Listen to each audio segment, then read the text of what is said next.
하나님의 말씀은 히브리서 9장 11절에서 15절 말씀입니다.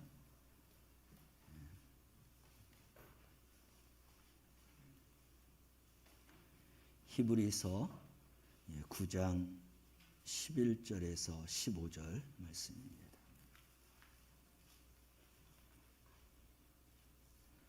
찾으셨으면 아멘. 말씀을 함께 봉독합니다. 그리스도께서는 장래 좋은 일의 대제사장으로 오사 손으로 짓지 아니한 것 곧 이 창조에 속하지 아니한 더 크고 온전한 장막으로 말미암아 염소와 송아지의 피로 하지 아니하고 오직 자기의 피로 영원한 속죄를 이루사 단번에 성소에 들어가셨느니라. 염소와 황소의 피와 및 암송아지의 죄를 부정한 자에게 뿌려 그 육체를 정결하게 하여 거룩하게 하거든 하물며 영원하신 성령으로 말미암아 흠없는 자기를 하나님께 드린 그리스도의 피가 어찌 너희 양심을 죽은 행실에서 깨끗하게 하고 살아계신 하나님을 섬기게 하지 못하겠느냐. 이로 말미암아 그는 새 언약의 중보자시니 이는 첫 언약 때에 범한 죄에서 속량하시려고 죽으사 부르심을 입은 자로 하여금 영원한 기업의 약속을 얻게 하려 하심이라. 아멘. 우리 사순절 오늘도 예수님의 그런 보혈에 대한 말씀을 전하면서 함께 은혜를 나누겠는데, 이 보혈이 우리에게 어떤 능력을 가져다 주느냐라고 하는 말씀을 전하고자 합니다. 하나님의 말씀을 짜고 또 짜고 쥐어 짜면은 뭐가 나오냐? 예수님의 피가 나옵니다. 우리가 하나님의 말씀을 사랑하고 하나님의 말씀을 따라 순종하며 산다 할 때에 이 예수님의 그 피에 대한 공로의 은혜와 감사와 감격이 우리 가슴 속에 사무쳐야 되는 것입니다. 여기까지 나아가야 되는 거예요. 예수 보혈의 능력이 바로 그러한 은혜를 우리에게 주기 때문에 그렇습니다. 구약 사람들은 이런 것을 몰랐어요. 단지 그들이 죄를 짓게 되면 소나 양이나 염소나 비둘기를 잡아서 피를 내서 그 피의 제사를 드리면서 그 죄의 씻음을 받았습니다. 그러나 예수님이 오시고 신약을 사는 우리들은 이제 더 이상 우리는 소나 양이나 염소나 비둘기를 잡지 않아도 돼요. 예수님께서 흘리신 그 보혈의 피로 모든 죄를 다 사함받은 줄로 믿으시기를 바랍니다. 그래서 신약에는 예수의 피가 흘러나오게 되는 거예요. 이 신약 성경의 66권을 보게 되면 바로 우리를 위해서 죽으시고 피 흘리신 그런 예수님이 주인공이 되어서 우리가 하나님의 말씀을 이제 깨닫게 되는 것입니다. 그런데 예수님이 주인공이 됐는데 그 주인공이 무슨 일을 했느냐? 십자가에서 당신의 모든 피와 물을 다 쏟아 놓으셨다는 거예요. 누구를 위해서? 나와 여러분과 온 인류를 위해서. 그래서 예수님이 흘리신 그 보혈로 말미암아서 우리가 짓는 모든 죄를 깨끗하게 씻어주시고 그리고 구원과 영원한 영생의 길을 열어주셨다는 것입니다. 이것이 예수님의 피의 공로이고 예수님의 보혈의 능력인 것입니다. 이것을 믿고 우리가 신앙생활하는 성도들이 되시기를 바랍니다. 뭐 얼마나 피를 흘리셨길래 그렇게 피의 공로라고 이야기하나 하는데 머리에 가시면류관을 쓰셨어요. 그냥 씌운 것만 아니라 계속해서 이 군인들이 예수님의 머리 가시관을 계속해서 잡아 흔들었습니다. 치고 패고 그러면서 그 아픔 속에서 얼굴이 완전히 물들어 버렸어요. 피로 물들어 버렸습니다. 양 손목과 양발에 큰 대못을 박았습니다.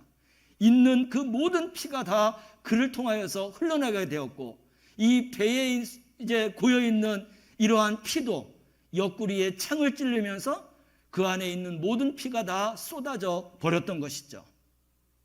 이렇게 예수님이 달리신 십자가는 피로 완전히 물들어 버린 것입니다. 우리가 이미 잘 알고 있지만 그 당시에 이 십자가는 로마 제국에서 반역과 반란을 일으킨 죄인들, 그리고 험한 그러한 이제 죄를 범한 자들에게 처형시키는 사형틀이라고 말씀을 드렸습니다. 그 십자가형이 뭐가 그렇게 대단한가라고 생각하지만 십자가를 지기까지 온갖 수치와 모욕과 그리고 저주의 그러한 것이 쏟아부어졌습니다. 여러분, 우리가 실오라기 하나 거치지 아니하고 완전히 알몸이 되어서 십자가에 매달려 있다라고 하면 얼마나 수치스럽고 모욕입니까? 그런데 그 십자가에 달리신 예수님이 옷 하나 걸치지 아니하고 알몸으로 십자가에 매달리셨다는 거예요. 그 전에 있었던 수치와 모욕뿐만 아니라 희롱과 조롱뿐만 아니라 죄가 없으신 예수님께서 그 십자가에 달리실 때에 실오라기 하나 걸치지 않는 알몸으로 그 십자가에 달리면서 모든 사람들 앞에서 수치와 모욕을 당하면서 십자가를 지셨으며 거기에서 모든 피를 쏟아내셨다라는 것입니다.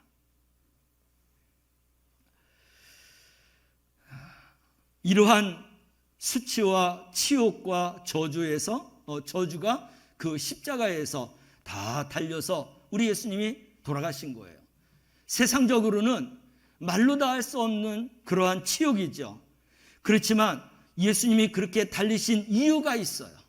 우리는 너무나 잘 알고 있습니다.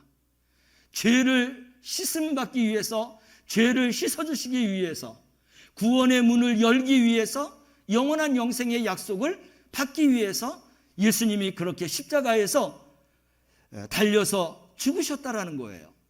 우리가 알고만 있는 것이 아니라 바로 그러한 예수님을 생각하면서 거기에서 은혜를 깨달아야 되고 감사를 깨달아야 되고 감격을 깨달아야 되고 예수님이 하셨던 그 십자가의 길을 우리도 따르라고 했는데 그런 각오를 가지고 우리가 십자가를 지는 자가 되어야 하는 것입니다.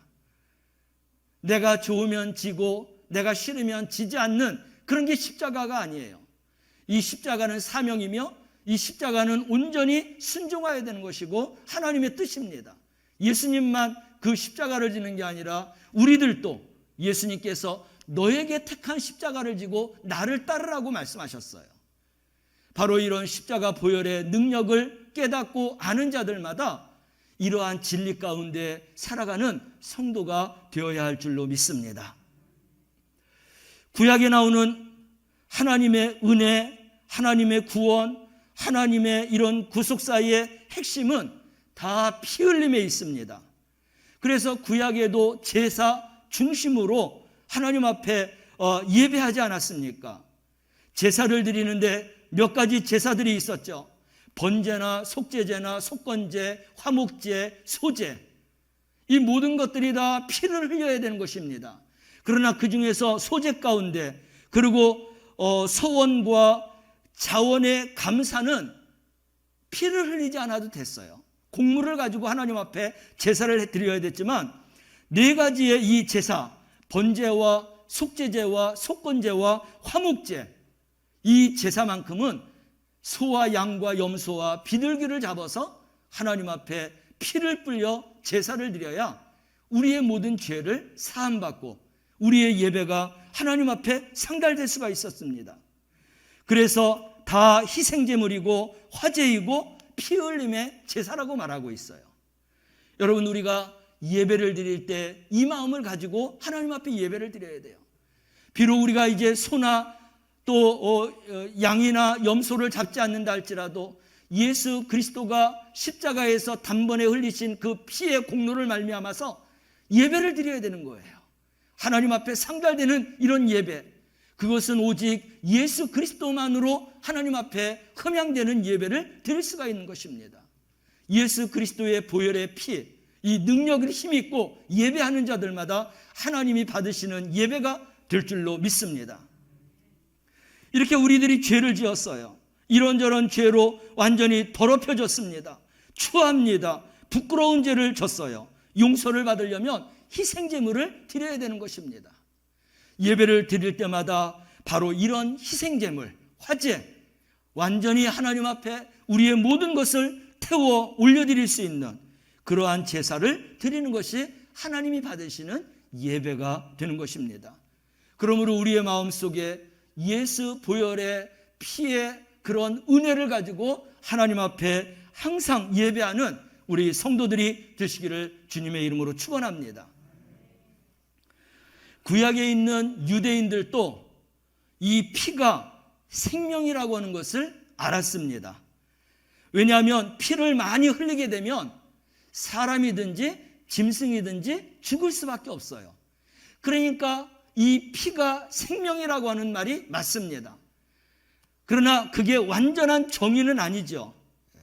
피가 생명이라고 말할 수는 없지만 많이 흘리게 될 때에 비로소 생명과 관계가 된다라는 거예요. 그래서 생명이라고 하는 말까지도 나오게 된 것이죠. 피가 원활하게 잘 돌아야, 우리 신체 속에서 이 피가 제대로 돌아야 그래야만 우리가 숨을 제대로 쉴 수 있습니다. 또 우리의 기관과 우리의 모든 조직들이 살아 움직이면서 제 기능을 발휘할 수가 있어요. 우리가 몸에 이상이 왔다라는 것은 피의 그런 혈액순환이 일단은 고장났다라고 볼 수도 있어요. 숨이 멈추고 산소가 공급되지 못하면 피가 탁해지고 기관이 죽어지고 그리고 뇌의 기능도 완전히 중지되고 그때가 되면 죽음에 이르게 되는 것입니다. 그래서 호흡기와 순환기가 사람에게 있어서 얼마나 강건하느냐에 따라서 그 사람이 건강하게 사느냐 그렇지 못하느냐라고 하는 것을 우리가 생각할 수 있습니다. 이제 우리도 충분하게 그것을 알고 있어요.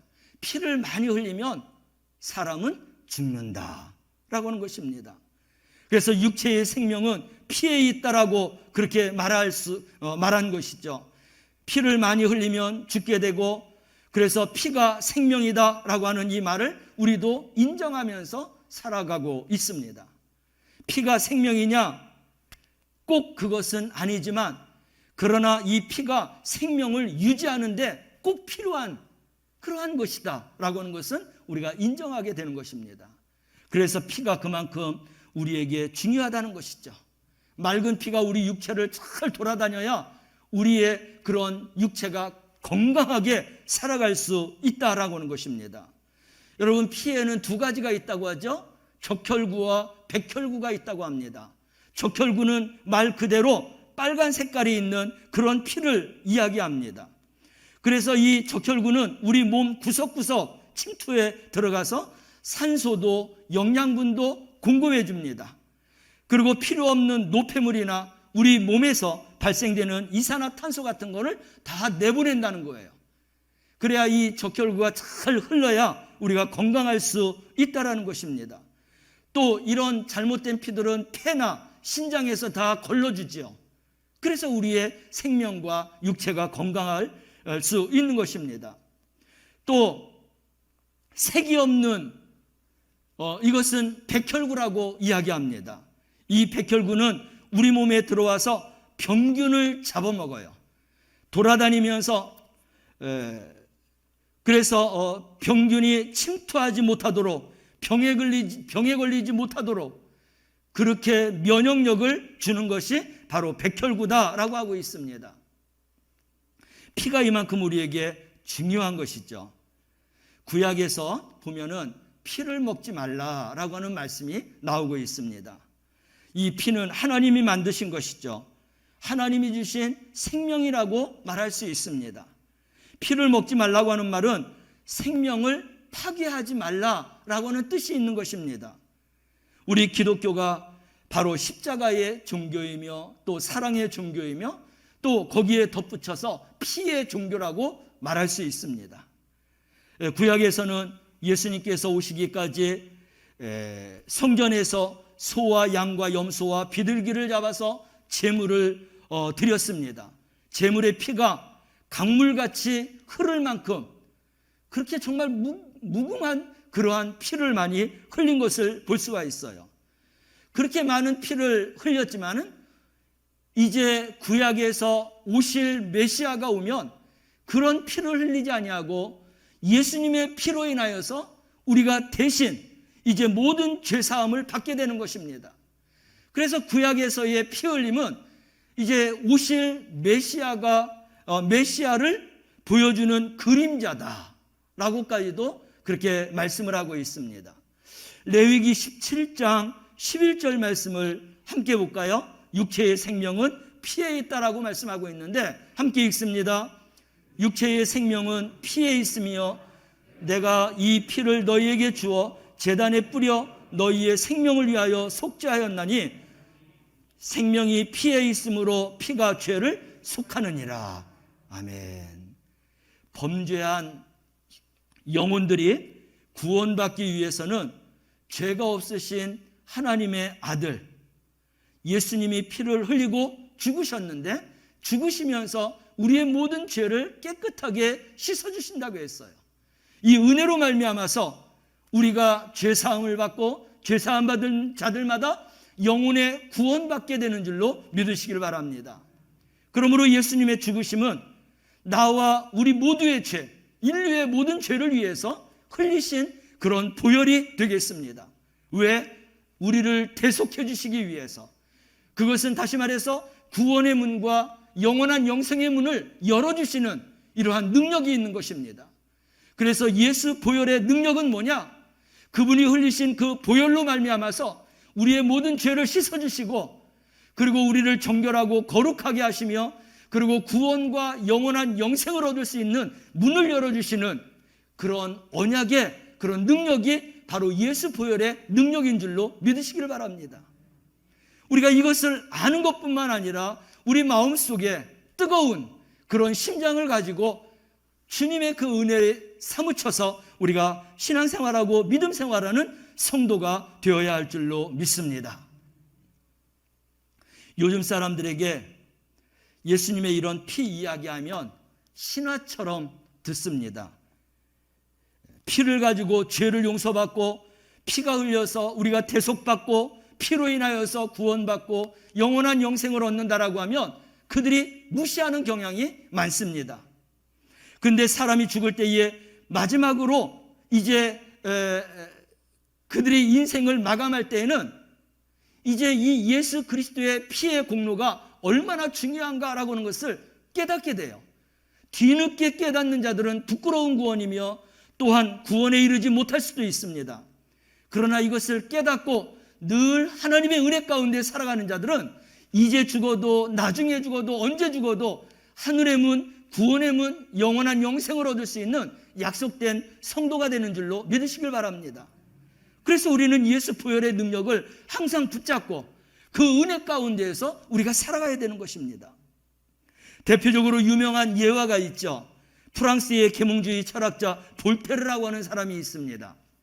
이 사람은 기독교가 생겨나기 전에 수백 년에 걸렸지만 이제 프랑스의 한 사람으로 50년 안에 이 기독교가 완전히 파괴되고 없어져 버리는 것을 내가 보여주겠다. 아주 호언장담한 사람입니다. 그리고 100년 안에 성경을 이 땅에서 다 없애버리겠다. 그러면서 이제 거짓된 그런 기독교라고 하는 것을 그가 이제 선포하면서 살아가려고 했어요. 그런데 그가 죽음에 문턱해서 비로소 자기의 잘못된 어리석은 인생을 깨닫게 되었습니다. 그때는 너무나 늦은 거죠. 그가 뭐라고 후회하고 있냐면 나는 하나님과 사람들에게 버림을 당하였구나. 의사 선생님, 나를 6개월만 살게 해주십시오.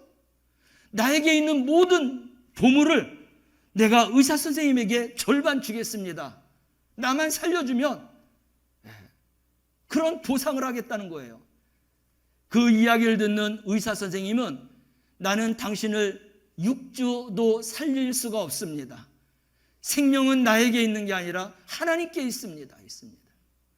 이 볼테르가 이미 하나님을 알았더라고 하면 죽음 앞에서 하나님을 찬양하고 구원과 영원한 영생 속에서 기쁨으로 죽음을 맞이할 수 있었을 것이에요.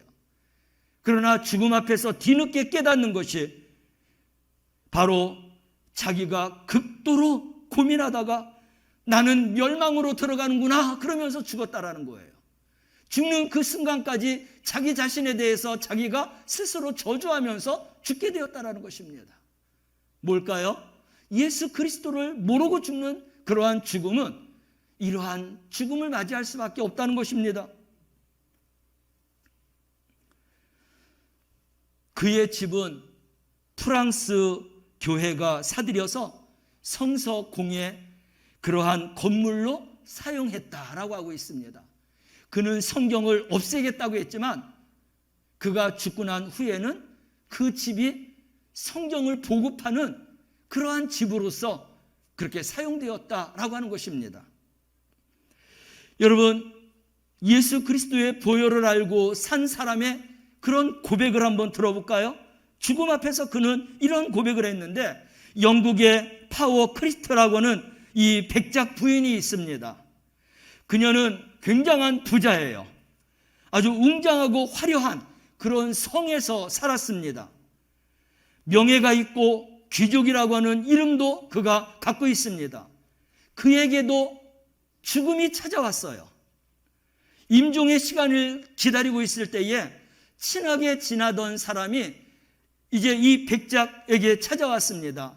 부인, 얼마나 힘드십니까? 라고 이야기했어요. 그랬더니 백작 부인이 하는 얘기가 뭐냐면, 괜찮습니다. 저는 이렇게 죽음에 임박해서야 한 가지 분명히 깨닫는 것이 있습니다. 우리가 죽을 때 필요한 것은 단 하나인 것을 내가 발견했습니다. 내가 세상에 살 때 돈이나 학식이나 재산이나 명예나 권세 이런 모든 것을 갖고 살았지만 죽음 앞에 오니까 이 모든 것들이 다 소용이 없는 것입니다. 그리고 내 안에 계신 예수 그리스도의 보혈, 그 보혈이 나의 모든 죄를 흰눈보다도 깨끗하게 씻어주시고 이 죽음을 준비하고 그리고 주님을 맞이할 수 있는 이런 마음을 주께서 허락하여 주셨습니다. 죽음 앞에서 얼마나 아름다운 고백이에요. 그가 예수 그리스도의 보혈의 능력을 가지고 살았기 때문에 죽음 앞에서 이렇게 고백할 수 있는 것입니다. 우리가 죽음 앞에서도 천국에서 만나보자라고 이야기할 수 있는 그러한 성도가 되어서 살아가야 할 줄로 믿습니다. 이러한 모든 것이 어디에서부터 기본이 되어야 되냐면 예수 그리스도의 보혈의 능력으로 내가 죄사함 받았으며 그 보혈로 말미암아서 구원과 영원한 영생을 약속받았다고는 믿음 안에서 은혜 가운데 감사와 감격 가운데 살아가는 신앙인만이 이러한 고백을 할 수 있고 죽음 앞에서도 두렵지 아니하고 오히려 저천성 천국을 바라보면서 영원한 천국을 바라보면서 그 죽음을 맞이할 수 있게 되는 줄로 믿으시길 바랍니다. 우리 영광교회 성도들이 다 이런 은혜가 있기를 주님의 이름으로 축원합니다. 12절 본문 말씀이죠. 우리 함께 읽어보겠습니다. 염소와 송아지의 피로 하지 아니하고 오직 자기의 피로 영원한 속죄를 이루사 단번에 성소에 들어가셨느니라. 아멘. 주님이 들어가신 것뿐만 아니라 이것을 믿는 자들마다 우리도 하나님 보좌 앞으로 담대히 나아갈 수 있는 은혜를 주님이 열어주셨다라는 것입니다. 이 말씀이 나의 믿음이 되고 이 말씀이 천국 가는 천국의 키가 되고 그래서 우리가 죽음 앞에서도 담대하게 우리 주님 앞에 하나님 앞에 나아갈 수 있는 우리 성도들이 되시기를 바랍니다. 예수님의 보혈은 내 과거의 죄, 현재의 죄, 앞으로 우리가 져야 될 그런 미래의 죄까지도 깨끗하게 씻어주신 그런 보혈의 능력이 있는 줄로 믿으시기를 바랍니다.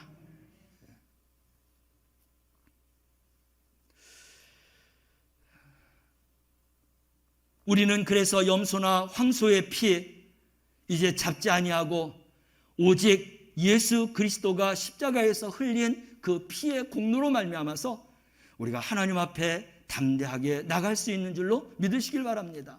오늘 본문 말씀 13절 14절 말씀이죠. 우리 함께 읽어보겠습니다.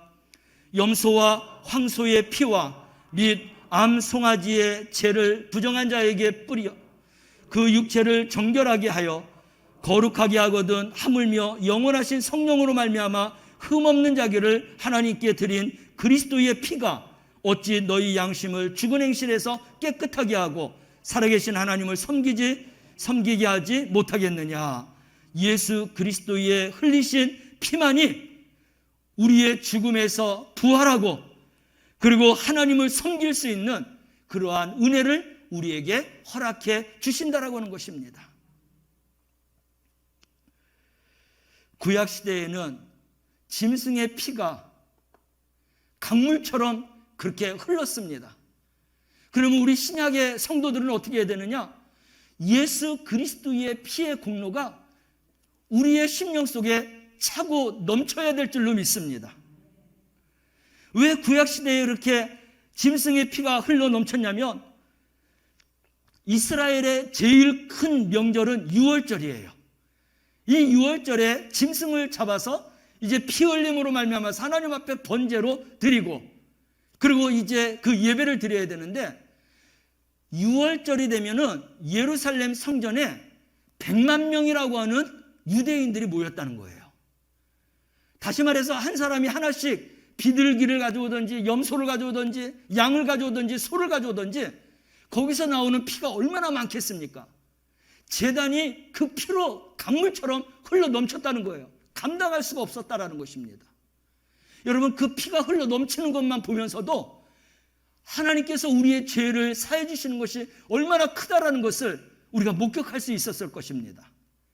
우리가 현장에 가보진 못했지만 100만 명이라고 하는 사람이 그 6월 절기 동안에 그 모든 짐승을 잡아서 피를 완전히 강물처럼 흘러넘치게 하는 이 제단의 모습을 보는 것만 해도 그 피로 말미암아서 우리의 죄를 씻음받았다라고 하는 그 은혜와 감사가 넘쳤을 것이에요.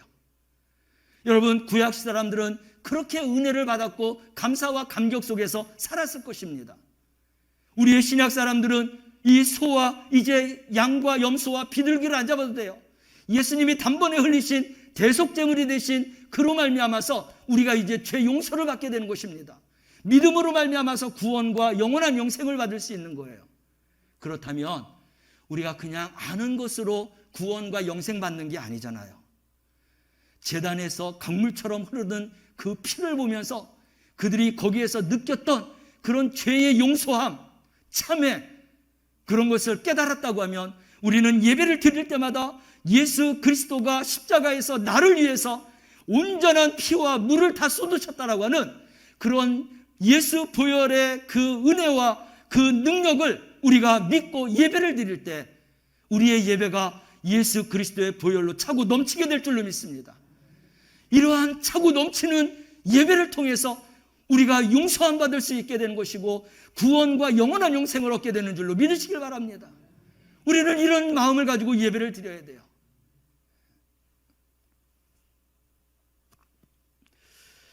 우리가 6월절이라고 하면 얼마나 잘 알고 있습니까? 이스라엘 백성들이 출애굽하기 전에 마지막으로 양을 잡아서 문설주에 다 바르지 않았습니까? 문설주에 바른 집마다 죽음의 사자가 그냥 넘어가지 않았습니까? 예수 보혈의 이 피의 능력은 죽음을 넘어가는, 그래서 우리에게 영원한 생명과 영원한 영생을 주는 그러한 축복이 있는 줄로 믿으시기를 바랍니다. 지옥갈, 죽을 수밖에 없는 우리 죄인들을 살려주신 그러한 현장이라는 것입니다. 예수님이 그런 제물이 되어주셨다라는 거예요. 그래서 우리 안에 예수가 있는 자들은 생명이 있고 예수가 없는 자들은 생명이 없다라고 이야기했어요. 아는 것으로만이 아니라 내 안에 예수 그리스도로 말미암아서 나의 심장 속에서 흘러넘치는 주님의 그 보혈의 은혜와 감사와 감격이 넘칠 때에 우리는 내 안에 아들이 있다라고 말할 수 있어요. 아들이 있는 자에게는 생명이 있다라고 말씀하고 있습니다. 우리 그 말씀을 찾아볼까요? 요한일서 5장 12절 말씀입니다. 함께 읽습니다. 아들이 있는 자에게는 생명이 있고 하나님의 아들이 없는 자에게는 생명이 없느니라. 우리가 뜨거운 신앙을 갖고 있으면 있을수록 이 말씀은 나에게 생명이고 나에게 능력이고 나에게 정말 하나님의 그러한 이제 은혜인 줄로 믿으시길 바랍니다.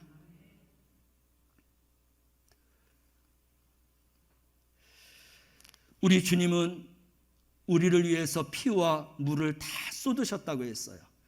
그래서 우리 기독교는 피의 복음이며 피의 종교라고 말하고 있습니다. 하나님의 아들 예수님이 십자가에서 죽으심으로 새 언약의 그런 중보자가 되어 주셨습니다. 피로 세우신 그런 언약인 것이죠. 예수 그리스도의 피의 공로를 믿는 자마다 능력과 구원과 영생을 약속해 주신 것, 이것을 굳건하게 믿고 붙잡고 살아가는 자가 바로 능력 있는 자라고 말할 수 있는 것입니다. 오늘 이 피의 복음인 예수님의 보혈로 더욱더 구원과 영원한 영생을 약속받은 이 은혜를 정말 생각하면서 감사하면서 감격하면서 살아나가는 우리 성도들이 되시기를 주님의 이름으로 축원합니다. 기도하겠습니다. 사랑하시는 하나님, 예수 보혈의 능력으로 우리가 생명 얻었음을 다시 한번 깨닫게 해주시니 감사합니다.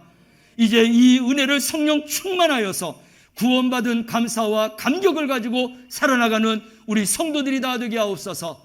예수님의 이름으로 기도드리옵나이다. 아멘.